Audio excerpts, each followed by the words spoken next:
আজকে যে বিষয়টি দেখব সেটা হলো ক্র্যামারস রুল। ক্র্যামারস রুল দিয়ে নির্ণায়কের সাহায্যে আমরা ইকুয়েশনের ভ্যালু বের করে নিতে পারি।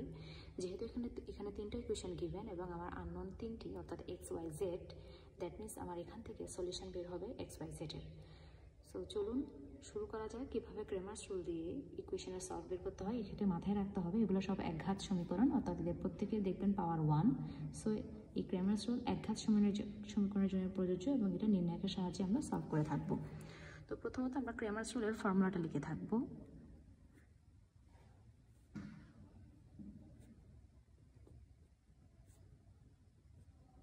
x is equal to dx by d, y is equal to dy by d, z is equal to dz by d। এই ক্ষেত্রে ফার্স্ট কাজ হলো আমাদের নির্ণায়কের ভ্যালু বের করা। এখন নির্ণায়কের ভ্যালু আমরা কীভাবে বের করব? x, y, z এদের যে কোফিশিয়েন্টের ভ্যালু, সেই কোফিশিয়েন্টের ভ্যালুগুলোই আমাদের নির্ণায়কে বসবে এবং সেটা হবে আমাদের ডি নির্ণায়ক। এবং এক্ষেত্রে মাথায় রাখতে হবে নির্ণায়কের ভ্যালু 0 হতে পারবে না, কারণ নির্ণায়কের ভ্যালু যদি ভ্যালু হয়ে যায় তবে সেটা আনডিফাইন্ড হয়ে যাবে। তাহলে দাঁড়ায় 2 1 -2 3 2 2 5 4 3। এটাই হলো আমার নির্ণায়ক, যেখানে আমি এক্স ওয়াই জেডের কোফিশিয়েন্টগুলো প্রপার লিখে ফেলেছি। প্রথম কাজ হলো এই নির্ণায়কের সমাধান বের করা, অর্থাৎ এটার থেকে নির্ণায়কের ভ্যালু বের করা। তাহলে আমি প্রথম সারি পরে বিস্তার করে এই নির্ণায়কের ভ্যালু বের করে নিব। তাহলে এখন আমি প্রথম সারি পরে বিস্তার করে নির্ণায়কের ভ্যালু বের করে নিচ্ছি। প্রথম সারি পরে বিস্তার যদি করি, যেহেতু প্রথম সারির প্রথম কলাম তাই +2, সারি কলাম বাদ যে এলিমেন্ট লেখা হলো, প্রথম সারি দ্বিতীয় কলাম সাইন হবে মাইনাস, তাই মাইনাস লেখা, সারি কলাম বাদ দেওয়ার পর element as a same way তৃতীয় সারির কাজ করা এবং এটার নির্ণায়কের ভ্যালু সলভ করা। সো নির্ণায়কের ভ্যালু আসে -7। এখন আমরা দেখব what does it mean DX. DX meaning হলো, আমরা একটু যদি পর্যবেক্ষণ করি, এখানে নির্ণায়কটিতে প্রথম কলামের ভ্যালু ছিল এক্স এর ভ্যালু, দ্বিতীয় কলামের ভ্যালু ছিল ওয়াই এর ভ্যালু এবং তৃতীয় কলামের ভ্যালু ছিল সবগুলো জেড এর ভ্যালু। দেখুন 2 3 5 1 2 4 -2 2 3। সো প্রথম কলামের ভ্যালু এক্স এর ভ্যালু, দ্বিতীয় কলামের ভ্যালু ওয়াই এর ভ্যালু, তৃতীয় কলামের ভ্যালু জেড এর ভ্যালু। ডিএক্স মিনস এক্স এর ভ্যালুগুলো রিপ্লেস হবে তার কনস্ট্যান্টের ভ্যালু দিয়ে। দ্যাট মিনস সেটি দাঁড়ায় 10 1 4, আর বাকি যা আছে তা আগের মতো লিখে দিব। সো এটাই হলো ডিএক্স। এখন এই ডিএক্স এর ভ্যালু আমাদেরকে বের করতে হবে। এখন আমরা এখানে ডিএক্স এর ভ্যালু বের করলাম প্রথম সারি পরে বিস্তার করে এবং ডিএক্স এর ভ্যালু বের করে নিলাম, which was -7। As the same way আমাদেরকে ডিওয়াই বের করতে হবে। ডিওয়াই কি? ডিওয়াইও সেম, যেহেতু আমরা জানি দ্বিতীয় কলাম বরাবর সবগুলো থাকে ওয়াই এর ভ্যালু।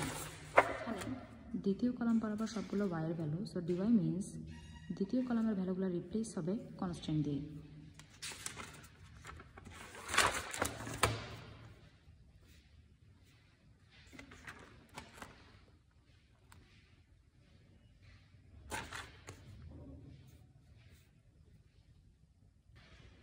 সো এটাই হলো আমার ডিওয়াই, যেখানে দ্বিতীয় কলামের ভ্যালুগুলো রিপ্লেস হবে কনস্ট্যান্ট দিয়ে। এখন আমাকে নির্ণায়ক ডিওয়াইয়ের ভ্যালু বের করে নিতে হবে। প্রথম সারি পরে বিস্তার করে নির্ণায়ক ডিওয়াইয়ের ভ্যালু বের করে নেব। তাহলে এখন নির্ণায়ক ডিওয়াইয়ের ভ্যালু আমরা বের করে নিলাম, যেটা ছিল -40। প্রথম সারি পরে বিস্তার করলাম নির্ণায়কটিকে এবং সেখানে ডিওয়াইয়ের ভ্যালু বের করে নিলাম। এখন আমাদের কাজ হলো ডিজেড বের করা। ডিজেড মিনস যেহেতু তৃতীয় কলাম বরাবর সবগুলো ছিল জেডের ভ্যালু, সেই ভ্যালুগুলো রিপ্লেস হবে কনস্ট্যান্ট দিয়ে। তাহলে আমাদের নির্ণায়কটি দাঁড়ায়